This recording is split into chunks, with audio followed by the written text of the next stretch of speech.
मुंबई आणि आजूबाजूच्या परिसरात हिंदीबाबतच्या प्रतिकात्मक सरकारी जीआरची होळी करत आंदोलन केलं जाणार। वांद्रे, नवी मुंबई, कल्याणमध्ये शासनाच्या जीआरची होळी करत निषेध केला जाणार।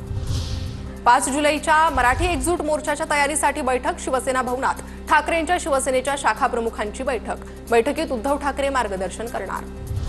महाविकास आघाडीच्या नेत्यांची आज बैठक। पावसाळी अधिवेशनाच्या पार्श्वभूमीवर बैठकीचं आयोजन। बैठकीला महाविकास आघाडीचे सर्व नेते उपस्थित राहणार। नाशिकमध्ये ठाकरेंना आणखी एक धक्का। हकालपट्टी केलेले विलास शिंदे आज शिंदेंच्या शिवसेनेत प्रवेश करणार। विलास शिंदेंसह काही माजी नगरसेवक पदाधिकारी प्रवेश करणार असल्याची माहिती। जाहीर नाराजीनंतर विलास शिंदेंवर कारवाई। काँग्रेसचे माजी आमदार कुणाल पाटील भाजपच्या वाटेवर असल्याच्या चर्चा। वेळ आणि परिस्थिती बघून निर्णय घेणार। कार्यकर्त्यांना सोबत घेऊन आज निर्णय घेणार। कुणाल पाटलांची प्रतिक्रिया। रायगडचं पालकमंत्रीपद मलाच मिळावं असं सर्वांचं मत आहे। रायगडच्या पालकमंत्रीपदावर मंत्री भरत गोगावलेंची प्रतिक्रिया। तर गोगावलेंनी काळजी करू नये, ते पालकमंत्री होणार असं उदय सामंत म्हणाले। गोगावलेंची इच्छा पूर्ण होईल असंही सामंत म्हणाले। आम्ही काम करतोय, त्याचा मोबदला मागतोय। सगळीकडे महायुती म्हणून आमचं जुळेल असं नाही। रायगडच्या पालकमंत्रीपदावर भरत गोगावलेंची प्रतिक्रिया।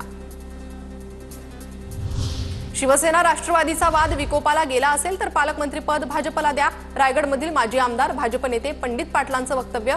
रायगडच्या पालकमंत्रीपदावरून शिंदेंची सेना आणि अजित पवारांची राष्ट्रवादीत वाद।